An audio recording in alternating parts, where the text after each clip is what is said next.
Welcome to ERPCA. Now we will see how to schedule a call from lead page. From lead page, click on lead name.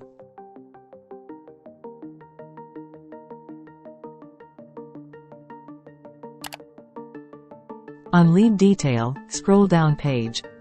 In notes, write note regarding call detail in text box field. Then click on Save button.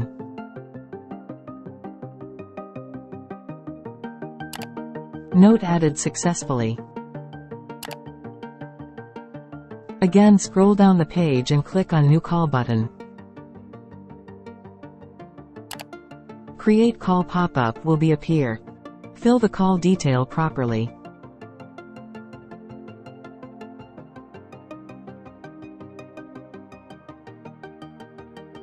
And click Send button. In this way, we can schedule a call successfully. We will see the call request is generated under Activities. Thank you. With ERPCA, practice with ease.